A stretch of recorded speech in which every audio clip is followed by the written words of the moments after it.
Waouh. Bonjour à tous et à toutes. Voilà, une petite revue un peu spécifique, c'est une revue plutôt coup de cœur réellement. Ça concerne un dripper qui m'avait fait de l'œil, je l'ai testé deux trois fois. Et puis en baladant au Vape Expo avec les potos, on tombe sur notre copain Christophe77 qui est en train de vaper avec ce dripper qui me donne de plus en plus envie de l'avoir. Et donc j'ai été voir le stand Jewel. J'ai voulu me l'acheter et en fait Pépito, merci Pépito, me l'a offert. Donc voilà, je pense que j'en achèterai un deuxième parce que franchement celui-ci me fait vraiment plaisir. On verra ça dans le gros plan. Moi, je vais juste vous donner un peu les specs parce que je vais pas revenir dessus. C'est un pin qui est en plaqué or pour la conductivité. Il y a un système, grosso modo, de céramique pour pas rentrer trop dans les détails, mais qui va vous préserver des gros montages, Clapton et autres pour monter. Il supportera la chauffe. Il fait 22 mm de diamètre. Il fait 30 avec le drip tip de haut. Si vous enlevez le drip tip, il ne fait que 20. Je vous dis tout de suite en gros plan, on voit comment c'est monté, comment ça marche. On se retrouve à la fin. Donc voilà le packaging de l'Odéon. Donc déjà on peut remarquer qu'ils ont fait un effort, hein. Il y a une vraie boîte en carton pour le présenter. Le nouveau logo, enfin le logo, voilà, avec le petit dessin marqué JWell. Moi je trouve ça sympa déjà parce que bon, déjà la boîte est sympathique, mais on s'en fout. Je trouve que ça a un petit côté malaisien, etc. Et ça, je trouve plutôt ça cool pour une marque qui est marquée bien sûr designée en France. Donc ça, déjà pas mal. Donc quand on ouvre, on va retrouver donc une boîte avec des joints, une clé Allen. Donc logiquement, ça c'est l'isolant.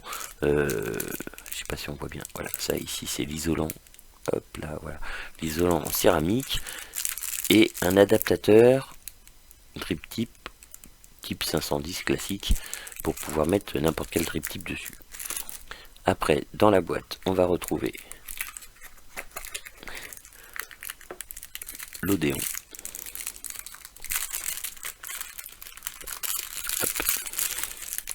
Donc je fais vraiment l'unboxing en même temps parce que j'ai jamais monté, rien fait.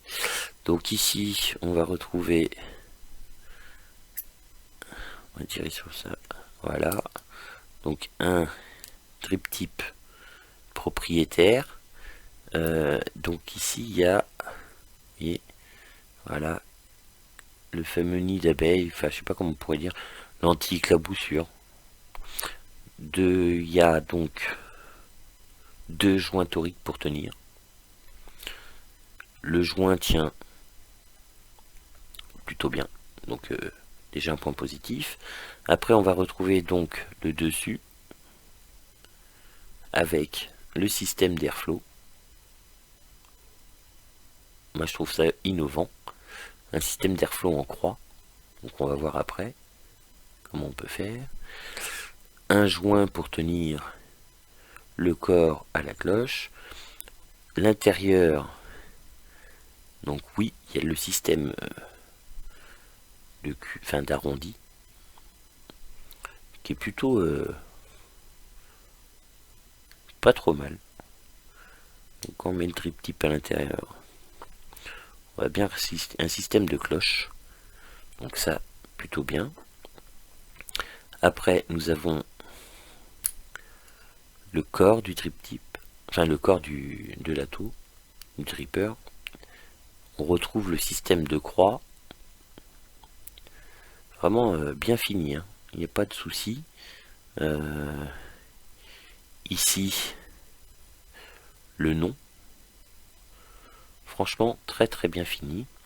Et le fameux plateau de travail, alors type Velocity, pas Velocity, on va dire que ça fait une plaque avec le positif, le négatif, voilà, avec un système d'isolant au milieu, la croix. Donc c'est plutôt bien fait. Il y a deux joints toriques. Le dessous, on retrouve, alors je vais essayer de faire quand même un peu plus propre. Hop, je sais pas si on voit bien. Un système de gravure. Plutôt joli, hein, bien réussi, hein, franchement, belle finition. Le pin 510 en plaqué or. Voilà comment ça se présente, tout simplement. Donc je coupe, je fais un petit montage et on voit ce que ça donne.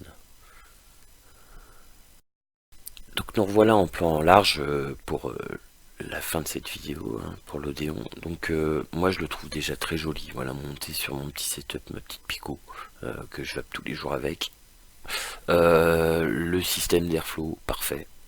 Voilà, franchement ça tourne comme dans du beurre. On peut faire simple coil, double coil. Moi je suis monté donc en simple coil.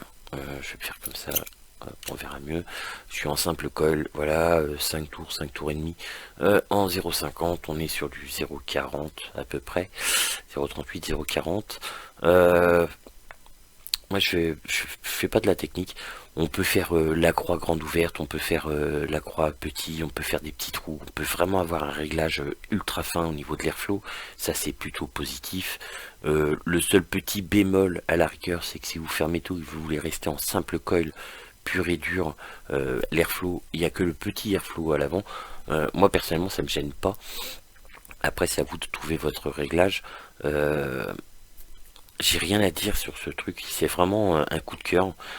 Moi je le trouve vraiment joli, il marche de feu de Dieu. La restitution des saveurs est présente, voire plus que présente, voire même très bonne. Le drip tip est assez large pour moi. Le système du nid d'abeille à l'intérieur anti-éclaboussure marche très bien. C'est flush, il n'y a pas... C'est vraiment un coup de cœur. Franchement il marche bien. Donc merci Pépito de m'avoir offert ça. Je suis très content d'avoir ce produit là. Je retrouve ouais, j'ai vraiment un coup de cœur pour celui-ci. Je vais pas en faire la publicité. Allez voir Christophe77, il en fait une très belle revue, beaucoup plus technique que la mienne. Je rappelle, je l'ai vu vaper, c'est vraiment ça qui m'a dit mais putain il teste et en fait il vape avec. C'est qu'il y a quelque chose de plus que simplement une revue. Et voilà, je l'ai, je suis content. Je dis bonne vape, bonne journée. Si vous voulez l'acheter, achetez-le. Si vous n'avez pas de Jewel, commandez-le. Faites ce que vous voulez. Franchement, vous ne serez pas déçus. Je vous dis bonne journée, bonne vape, des revues liquides. Ouais, on fera des revues liquides.